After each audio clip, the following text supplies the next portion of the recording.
उत्तर प्रदेश के जिला कौशाम्बी का एक थाना लगता है महिवा घाट। महिवा घाट थाना क्षेत्र में एक राजा का पुल है जो कि यमुना नदी के ऊपर बना हुआ है। 18 मई 2025 की देर रात की यह बात है। कार यहां पर आकर रुकती है। कार में उत्तर प्रदेश पुलिस में तैनात एक दरोगा बैठा हुआ था। दरोगा अपनी कार से उतरता है। उतरने के बाद चारों तरफ देखता है। जब देखता है कि सुनसान इलाका है, रात बहुत ज्यादा हो चुकी है, यहाँ पर कोई नहीं है दूर दूर तक, तभी वो अपनी कार की खिड़की खोलता है। खिड़की खोलने के बाद एक सर निकालता है।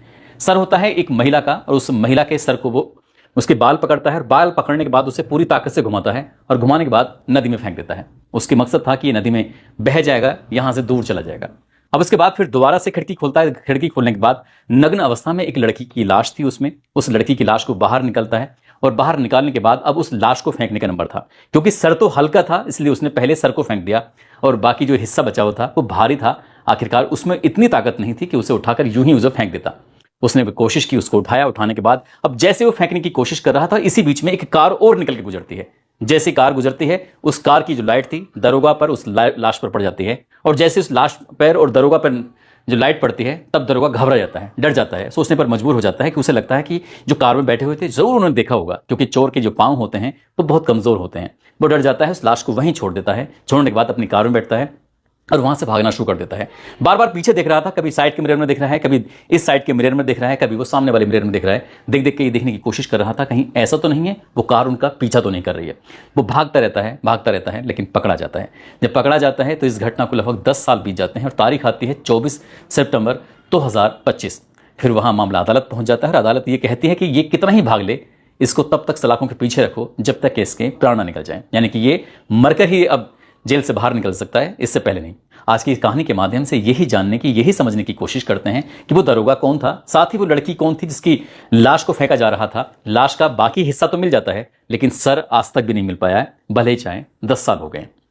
आदाब, नमस्कार, सत श्री अकाल। मैं उस्मान सैफी। आज की जो सच्ची घटना मैं आपको सुनाने जा रहा हूं, ये सच्ची घटना है उत्तर प्रदेश के जिला कानपुर का। एक थाना लगता है नजीराबाद, और नजीराबाद थाना क्षेत्र में एक चौकी लगती है गुमटी नंबर 5, ये चौकी का नाम है। दरअसल यहाँ पर एक मशहूर होटल है और मशहूर होटल में काम करने वाली एक ईशा नाम की लड़की होती है जो यहाँ पर रिसेप्शनिस्ट का काम करती है।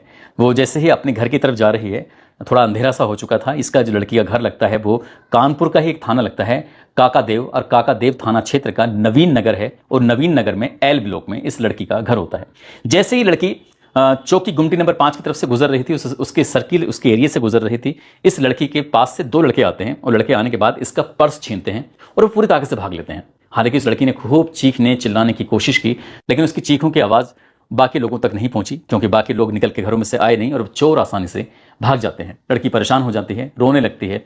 अब रोते रोते वो सोचती है कि करूं तो क्या करूं, कि पर्स के अंदर जरूरी कागजात भी थे, पर्स के अंदर ही उसका मोबाइल भी था और पर्स के अंदर पैसे भी थे। घर कैसे जाएगी, यही सोच रही थी। लेकिन तभी उस लड़के के दिमाग में आता है कि एक काम करते हैं, नजदीकी पुलिस स्टेशन चलते हैं। आसपास के लोगों ने कहा, मैडम आप बिल्कुल परेशान मत हो, ये गुमटी नंबर 5 चौकी है ना, बिल्कुल बिल्कुल पास में ही है, आपको वहां जाना चाहिए और वहां जाने के बाद अपनी शिकायत दर्ज करानी चाहिए, ताकि जो भी इसमें चोर होंगे वो पकड़े जा सकें। लड़की की बात समझ में आ जाती है। ईशा यहां से नजदीकी पुलिस स्टेशन पहुंच जाती है। वहां जाने के बाद दरोगा साहब से मुलाकात करती है, जो चौकी के इंचार्ज होते हैं। नाम उनका ज्ञानेंद्र सिंह होता है। दरोगा जी से बात करती है, कहती है कि साहब 2 चोर आते हैं, मेरा पर्स छीना और यहां से चले गए, उसमें जरूरी कागजात रखे हैं, मेरा मोबाइल रखा हुआ है और कुछ पैसे थे, आप इस देख लीजिए। अब उस लड़की ने जैसे ही बात कही है, लड़की ने बात करने के बाद दरोगा जी ने पूछा कि आपका नाम क्या है। लड़की ने कहा, मेरा नाम ईशा सचान है, और दरअसल उसके पिताजी इंजीनियर्स थे, तो साथ ही उसने पूरे अपने घर की जानकारी दी।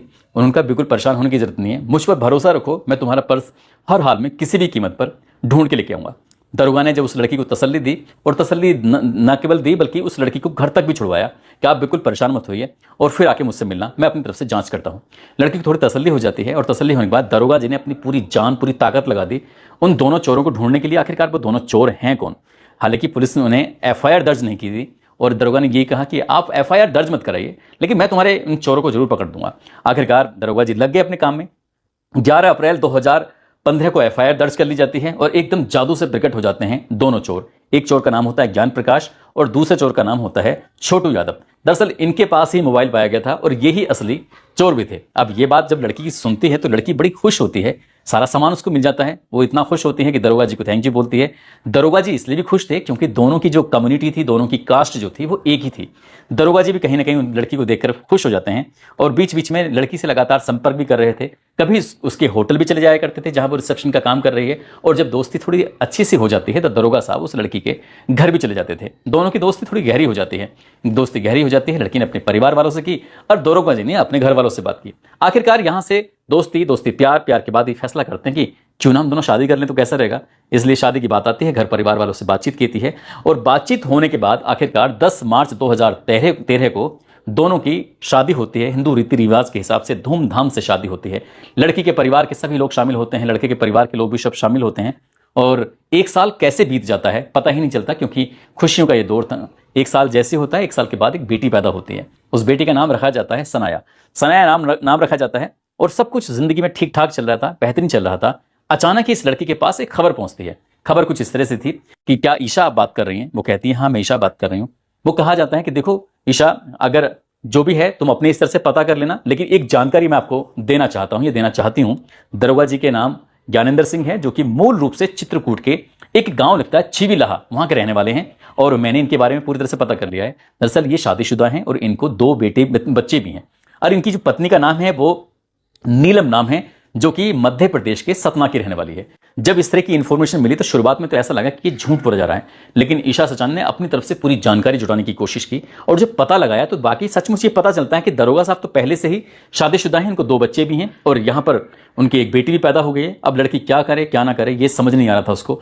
तभी लड़की ने इतना गुस्सा करती है। अब गुस्सा करने का मतलब था कि दोनों में लड़ाई झगड़ा हो जाता है। हालांकि दरोगा साहब ने समझाने की तमाम कोशिशें की, लेकिन जो कोशिशें थी वो नाकामयाब हो जाती हैं, इसलिए क्योंकि उन्होंने धोखा देकर ये शादी जो की थी। अब बेटी का जो नाम था सनाया, उन्होंने कहा कि इसका जन्म प्रमाण पत्र बनवा दीजिए। जब बात जन्म प्रमाण पत्र बनवाने की आती है तब उस लड़की के पिता का नाम तो ज्ञानेंद्र सिंह ही लिखा जाता है, लेकिन जब बात मां के नाम की आती है तो मां का नाम ईशा सचान ना लिखकर नीलम लिखवाने की कोशिश की जा रही थी और यही बात ईशा को बहुत ज्यादा परेशान करने लगती है और इस बात पर इनमें दोनों में और ज्यादा कहासुनी होती है। अब झगड़े की कोई वजह नहीं थी, यानी कि बेवजह भी झगड़े होने शुरू हो जाते हैं और इतने झगड़े शुरू होते हैं कि दोनों में कहासुनी किसी बात ना किसी बात को लेकर रोज का रोज ये सब चल रहा था। और ऐसे चलते चलते रोज रोज झगड़ा, रोज रोज मारपीट, और मारपीट अभी दरोगा अपनी पत्नी के साथ कुछ ज्यादा भी करने लगता है। अप्रैल 2015 की बात है। ईशा नाराज होकर अपने मायके चले जाती है, अपनी मां को पूरी कहानी बताती है कि उसके साथ ऐसा छल किया गया है, उसने प्यार का नाटक किया, उसे प्रेम जाल में फंसाया। प्रेम जाल में फंसाने के बाद अब कहानी यहां तक आ गई है। जब बेटी अपनी मां के घर पहुंच जाती है तो घर वालों को बड़ा आश्चर्य हो रहा था, अब करें तो क्या करें, क्योंकि कहानी बहुत ज्यादा आगे बढ़ चुकी थी। वो खुद परेशान थे। आखिरकार लड़की अपने घर थी। अब अगला महीना यानी कि मार्च अप्रैल मई का महीना आ जाता है और ये तारीख रही होगी लगभग 17 मई 2015 की। आखिरकार घर का एक रिश्तेदार, एक जिम्मेदार आदमी ने इस लड़की को, ईशा को और साथ ही ज्ञानेंद्र सिंह जो दरोगा होता है, उन दोनों को आसपास बिठाया। आसपास बिठाने के बाद उन्हें पूरा तरीके से समझाने की कोशिश की और कहा कि जिंदगी को अब जिसे निभाने की कोशिश करना है। जब तक तुम्हें यह नहीं पता था कि शादीशुदा नहीं है तब तक तो तुम्हारी जिंदगी ठीक चल रही थी और इन्होंने इस रिश्ते को निभाने की तमाम कोशिशें भी की।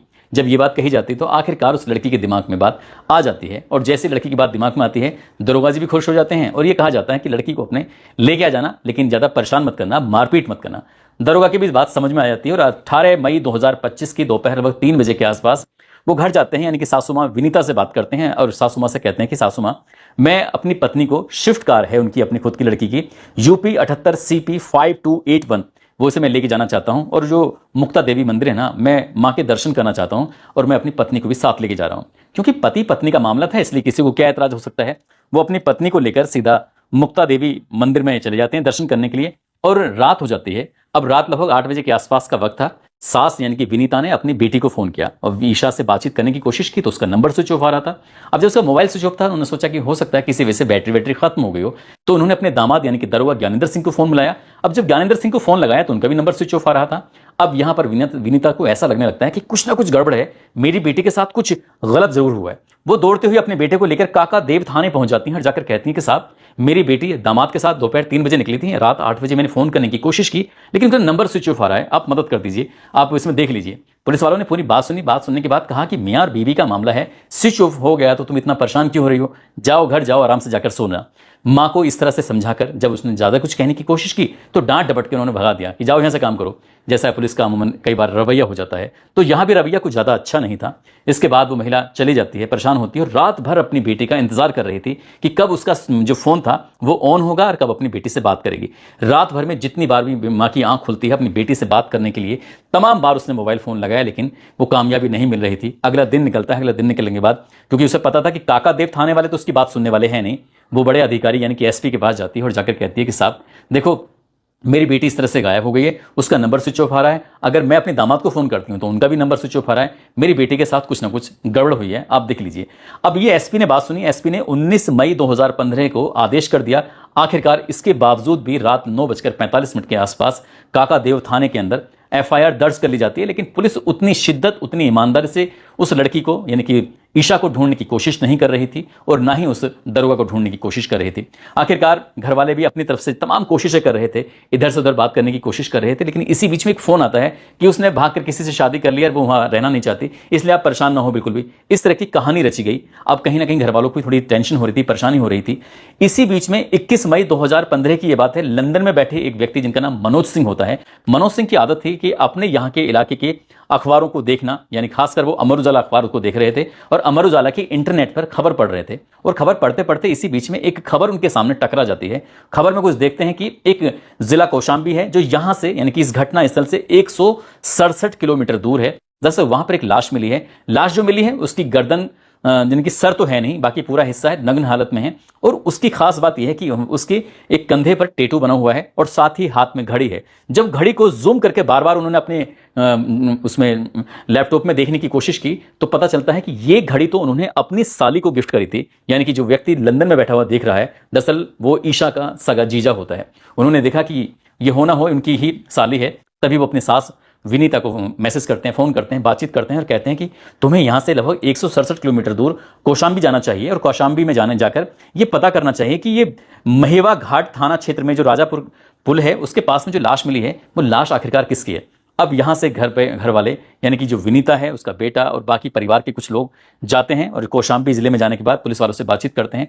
उधर पुलिस वालों ने एफआईआर दर्ज कर ली थी और बाकी जो हिस्सा था, इनकी सर था, उसे ढूंढने की तमाम कोशिशें कर रहे थे, लेकिन मिल नहीं पा रहा था।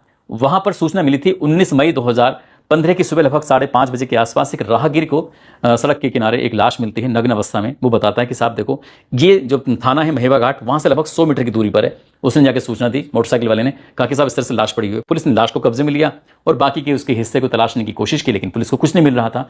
पुलिस को मिला था तो उसके कंधे पर एक टैटू मिला था, हाथ में एक घड़ी मिली थी, हाथ में एक पट्टी बंधी हुई थी और पट्टी होने के साथ साथ उसके शरीर पर कई अलग अलग हिस्सों में कुछ गहने भी उसने पहने हुए थे जो सुरक्षित थे। यानी कि इसे साफ पता चल रहा था कि लूटपाट के नहीं बल्कि या तो कोई बहुत ज्यादा दुश्मनी मानने वाला है, उसने इस बात की हत्या की है। लेकिन कौन है, कौन नहीं है, लड़की कौन है, इसकी शनाख्त करने की कोशिश कर रहे थे। इसी बीच में विनीता 167 किलोमीटर दूर से चलकर थाने पहुंच जाती है, जाकर बातचीत करती है। कहा कि मोर्चरी के अंदर लाश रखी हुई है, आपको देखना चाहिए।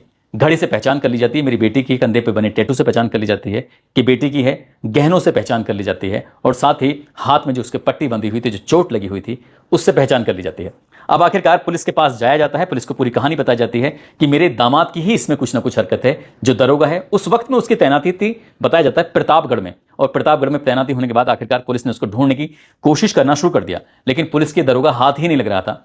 चुपके से उस दरोगा ने किसी वकील से संपर्क किया और वकील से संपर्क करने के बाद 8 जून 2015 को उसने कहा कि मैं कोर्ट में सरेंडर करना चाहता हूं। जैसे ही ये बात और वकीलों को पता चलती है, दूसरे अन्य वकीलों में बात फैल जाती है कि एक दरोगा है जिसकी पोस्टिंग वहां है, कानपुर में रहने वाली लड़की से प्यार का नाटक किया, उसे जाल में फंसाया, शादी की और पहले से ही शादीशुदा होता है। ये कहानी पूरे कानपुर के अलग अलग इलाकों में फैल जाती है और बहुत तेजी के साथ ये मामला वायरल भी हो रहा था। उस वक्त अखबारों में प्रकाशित भी हो रहा था, छप रहा था। और वकीलों ने उस दरोगा को पकड़ा और पकड़ने के बाद उसको पीटना शुरू किया है। तो इतना पीटा कि उसके तन पर सिर्फ अंडरवियर बचा था, बाकी कोई हिस्सा उसका जो था वो सही नहीं था। यानी कि पिटाई उसकी खूब होती है। और जो पुलिस वाले साथ में आए थे उनको भी काफी उनकी पिटाई हो जाती है। जो वकील पीट रहे थे तो वो देखते क्या कि कौन असली आरोपी है, कौन बचाने वाला है, उसने पीटना शुरू कर देते हैं। तभी उन पुलिस वालों ने उसके हाथ पकड़ने के बाद भागते चले जाते हैं। डीएम की जो ऑफिस होता है उसके ठीक सामने एक गाड़ी खड़ी हुई थी। गाड़ी खड़े होने के बाद उन्होंने कहा कि आप इसमें गाड़ी में बैठ जाओ, नहीं तो ये वकील मार मार के हवाई जहाज बना देंगे, कुछ इस तरह की बातें थी। उसके बाद फिर दरोगा जी को लेकर वहां से जाते हैं और मामला फिर ये अदालत में पहुंच जाता है। इसकी जांच पड़ताल की जाती है और जांच पड़ताल करने के बाद ये पता चलता है कि दरअसल दरोगा अपनी पत्नी को लेकर इतना परेशान हो चुका था कि रोज रोज घर में कलेश होने लगा था। और जब दूसरी शादी के बारे में सब पता चल गया था, इस बात को लेकर वो परेशान था। उसने प्लानिंग कर लिया कि इसको किसी भी कीमत में छोड़ना नहीं है। अपनी पत्नी को धोखे से मंदिर जाने के बहाने उसे लेके आता है और ले जाने के बाद उसी रात उसका तार से गला घोटकर हत्या कर देता है और सर्जिकल ब्लेड की मदद से उसके गले को तब तक काटने की कोशिश करता है जब तक यह सर धड़ से बिल्कुल अलग नहीं हो जाता। यहां से लगभग 167 किलोमीटर दूर वो उसे लेके जाता है और वहां ले जाने के बाद जिला कौशाम्बी के एक महिवा घाट में एक राजापुर पुल होता है, वहां पर जो यमुना नदी होती है, यमुना नदी में अच्छा खासा पानी भी था। उसने मौका पाते उसे उसमें फेंक देता है और फेंकने के बाद धड़ को फेंकने की कोशिश कर रहा था। वो बताता है कि एक कार की लाइट पड़ती, उसे ऐसा लगा कि शायद कार वाले ने उसको देख लिया है, लेकिन कार वाले ने उसको देखा नहीं था। देखता तो वो पुलिस को हाथों हाथ फोन कर देता। अगले दिन सुबह को कोई मोटरसाइकिल वाला जो राहगीर था वो फोन नहीं करता। पुलिस ने इस मामले में पूरी चार्जशीट लगाती है। चार्जशीट लगाने के बाद अब ये व्यक्ति तो यानी कि दरोगा तो पकड़ा गया था, उसे जेल भेजा जाता है और इस मामले की लगातार अदालत में सुनवाई पर सुनवाई हो रही थी। और दरोगा को पूरा भरोसा था, यकीन था, क्योंकि पुलिस ने ये बताया जाता है कि उसकी इतनी मदद करी थी कि ये केस ज्यादा दिन तक टिक ही नहीं पाएगा। इसमें और कई लोगों को आरोपी बनाया गया था, लेकिन उनके खिलाफ पर्याप्त सबूत नहीं मिल पाते हैं। 5 ऐसे आरोपी थे, इसलिए अदालत ने उनको सबूतों के अभाव में छोड़ दिया। लेकिन ज्ञानेंद्र सिंह ने अपनी कोशिश की, खुद अदालत में वकील के भेष में भी आते थे और लड़ने की कोशिश की। अपने पूरे कई पन्नों की जो चार्जशीट लगी हुई थी उसमें से कुछ हिस्सों के उन्होंने खुद इससे चैलेंज किया। लेकिन जज साहब ने जो पूरी कहानी को सुना, कहानी सुनने के बाद, और जो वकील ने जिरह की है और एक एक सबूत को बड़े ढंग से तरतीब के साथ रखा, तो फिर अदालत यानी कि न्यायालय अपर सत्र न्यायाधीश की न्यायाधीश होती हैं शुचि श्रीवास्तव, 24 सितंबर 2025 को उन्होंने कहा कि इस व्यक्ति को आजीवन कारावास की सजा सुनाई जाती है और 50,000 रुपये जुर्माने का भी इन पर दंड रखा जाता है। जब ये खबर अखबारों में प्रकाशित होती है तो 10 साल पुराने इस घटनाक्रम की पूरी लोगों को याद आ जाती है कि 10 साल पहले किस ऐसे दरोगा ने किस तरह से प्यार का नाटक किया, किस तरह से एक हत्याकांड को अंजाम दिया था। दरअसल ये उस दौर का बहुत चर्चित घटनाओं में से एक घटना थी। दोस्तों, इस पूरे घटनाक्रम को सुनाने का उद्देश्य किसी को परेशान करना नहीं है, किसी का दिल दुखाना नहीं है, बल्कि आपको जागरूक करना है, आपको सचेत करना है और आपको ये बताना है कि जिस तरह से दरोगा ने चालाकी की और चालाकी करने के बाद एक शादी के बाद दूसरी शादी कर लेता, उसे लगा कि शायद कभी पता नहीं चल पाएगा, लेकिन अगर जब पता चलेगा तो सब कुछ राजीनामा हो जाएगा, ठीक ठाक हो जाएगा। ऐसा कुछ भी नहीं हुआ। न केवल खुद की जिंदगी बर्बाद हुई, बल्कि 2 बच्चे जो पहले थे उनकी भी जिंदगी बर्बाद हुई, पत्नी की भी जिंदगी बर्बाद हुई, एक की हत्या कर देता है और एक बेटी सनाया जिसको शायद नानी पाल रही हैं। तो इस तरह से कई लोगों की एक आदमी ने गलत फैसला लेकर इन सबकी जिंदगी बर्बाद कर दी और शायद वो सोच रहा था कि कभी पकड़ा जाएगा तो तन पर वर्दी है, कोई क्या उसका बिगाड़ेगा। हालांकि इस बात पर जज साहब ने भी बड़ी ऐतराज किया, आपत्ति जताई कि इस मामले में जो चार्जशीट लगाई गई है, जो जांच पड़ताल की गई है, कहीं ना कहीं दरोगा का फेवरी करने की कोशिश की है। इसके जो जांच अधिकारी है उसके खिलाफ भी कार्रवाई होनी चाहिए, ऐसा बड़े अधिकारी को लिखा